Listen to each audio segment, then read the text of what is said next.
네, 마지막으로 이제 제가 기억에 남았던 환자분들 몇 분, 신경성형술로 치료를 받은 환자분들 중에 특징적인 환자분들 몇 분이 있어서 간단하게 사례를 공유를 하겠습니다. 좀 오래되는 환자인데요. 15살 남자 환자분이요. 중학생이었는데 친구들이랑 교실에서 장난치고 놀다가 이제 넘어져 다치면서 갑자기 이제 앉고 서기 힘들 정도로 왼쪽 다리 통증이 있어서 다른 병원 가서 검사를 했더니 이제 디스크 파열 진단을 받고 수술 권유를 받았던 환자입니다. 그 사진이 보면 이제 왼쪽에 있는 게 이제 일반적인 사람의 옆모습이고요. 등, 배, 꼬리뼈, 네모나게 벽돌 같은 게 척추 몸통 뼈고 이 사이사이가 디스크고요.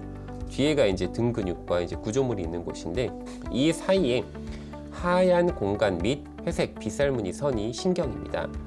원래 정상적으로는 뼈와 디스크가 있으면 그 뒤에 신경관의 공간은 하얗게 보여야 되는데 이 부위를 보면 까만 모양의 동그란 돌출물이 관찰이 되는데 이게 파열된 디스크 조각입니다. 오른쪽 사진은 이제 누워서 단면을 찍은 건데 위쪽에 있는 여기가 이제 디스크가 있는 곳이고 뒤에가 이제 등 쪽입니다.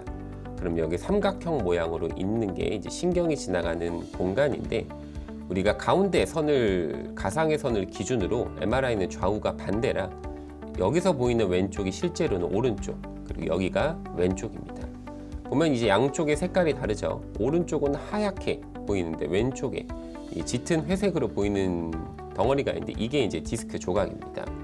이렇게 디스크 4, 5번 쪽이 왼쪽으로 파열이 되면서 신경 압박이 심하게 돼 있어서 여러 병원에서 수술적 치료를 권유를 했습니다. 사실 이 상태에서 수술을 하는 것은 틀린 결정은 아닙니다. 다만 이제 환자분이 통증은 심하였으나 신경학적으로 마비 증상은 아직은 없었고 또 너무나 젊은 어린 나이대이기 때문에 환자분도 또 보호자분도 수술을 결정하기는 쉽지 않은 상태였습니다. 그래서 시술적인 치료를 시행을 하였습니다. 이 왼쪽이 신경성형술로 카테터 삽입하여 약을 넣은 사진이고 이 가운데 있는 사진이 시술 전 사진 그리고 오른쪽에 있는 사진이 시술 후 1년 뒤에 추적 관찰로 촬영한 사진입니다. 같은 부위인데요. 왼쪽에 있는 까만색 디스크 조각이 오른쪽에는 잘 사라진 것을 확인할 수 있습니다. 이게 직후에 바로 통증이 좋아지거나 그러진 않았고 시술 후 한 1, 2주 정도까지는 아직 통증과 저림 등을 호소하며 좀 거동하기에 불편함을 느꼈지만 또 어린 나이에 잘 견뎌줘서 한 달째부터는 통증이 많이 완화되었고 이제 1년째에 보호자분께서 한번 상태를 확인을 하고 싶어 하셔 증상은 없었지만 촬영하고 잘 회복이 된 디스크를 확인할 수 있었습니다. 두 번째 환자입니다. 이 환자분은 이제 치료한 지 얼마 안 됐는데 이제 전형적인 급성 디스크 형태를 띠고 있었습니다. 갑자기 발생한 심한 왼쪽 다리 통증으로 다른 병원에서 찍었던 MRI 사진이고 마찬가지로 디스크 파열로 인해 수술 권유를 받고 내원하였습니다. 네모난 게 뼈, 사이가 디스크, 뒤에가 신경이면 이 신경과 뼈 디스크 사이에 하얀 공간이 있어야 되는데 이 화살표 끝에를 보면은 이게 밝은 회색으로 동그란 이 종 모양처럼 보이는 얼핏 이 조각인데 이게 디스크 조각입니다. 파열돼서 신경이 눌렸고 신경이 이렇게 마찬가지로 꼬여 있는 모습이 보입니다. 이 단계에서 수술을 해도 틀린 결정은 아닙니다. 환자분 통증이 심하였고 단지 마비 증상은 없었고 통증이 발생한 지 이제 3, 4일밖에 되지 않아서 비수술적인 치료를 선택을 하시고 시술을 시행했습를 이분은 다행히 회복이 빨랐고요. 시술하고 한 3, 4일 안쪽에 심한 통증은 가라앉았고 그 뒤에 한 2달째 이제 약물 치료를 시행하고 있으며 얼마 전 마지막 외래 추적 관찰로 진료를 종료한 환자입니다. 그리고 마지막 환자는 이분은 이제 목 쪽입니다. 지속적인 목 통증과 양팔 저림이 있는 48세 환자분이었고 하지 증상은 없었습니다. 최근에 조금 증상이 악화가 되어 검사를 하시고 타병원에서 수술 설명을 들었습니다. 이 가운데 있는 사진이 이제 시술 전 진단받은 사진입니다.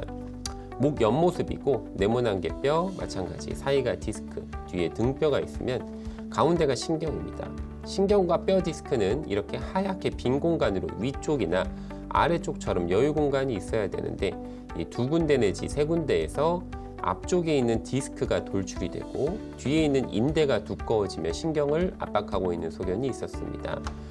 수술적 치료를 반드시 고려해야 하는 환자였고 이 상태에서 수술을 해도 절대 틀린 결정은 아니었습니다만 환자분이 이제 개인적 또 사업적인 문제로 당장 수술적인 치료를 시행할 수가 없었고 증상이 그래도 경한 편이라 여러 가지 주의사항을 설명한 뒤 시술적 치료를 시행하였습니다. 회복이 빠른 편이었고 6개월 뒤 추적 관찰로 시행한 MRI에서 협착이나 만성 디스크 자체가 완전히 없어지진 않았지만 여기 보면 가운데 가장 크게 급성으로 손상된 디스크는 어느 정도 회복이 되며 신경이 지나가는 공간이 어느 정도 확보가 된 것을 알 수 있었습니다. 사실 저도 이제 학교에서 교과서적으로 또 여러 가지 환자분에 대한 어떤 지식으로 이제 신경의 일부 색깔 변화 손상이 있으면 사실 반드시 수술 결정을 해야 되는 것은 저도 반드시 동의를 하고 그 치료를 하는 것이 필요합니다. 이 환자분께도 충분히 설명을 드렸었고 하지만 이제 다행히 환자분이 이제 회복이 잘 되었고 팔저림과 목통증도 호전이 되었습니다. 이런 경우 환자분과 이제 충분한 정보 전달과 시술 후 관리가 잘 따라준다면은 때론 증상이 심하지 않은 경우에는 비수술적인 치료로도 회복이 되는 경우를 볼 수가 있습니다. 따라서 이제 디스크 진단을 받고 통증이 심해서 수술적인 치료를 염두에 두게 될 경우에는 한 번쯤은 이제 비수술적인 치료, 꼭 시술이 아니더라도 비수술적인 치료를 염두에 또다시 선택지 중에 하나로 두고 치료를 생각하는 것 또한 좋은 치료가 되지 않을까 생각합니다. 이것으로 신경성형술 Q&A 오늘 시간을 마치겠습니다. 경청해 주셔서 감사합니다.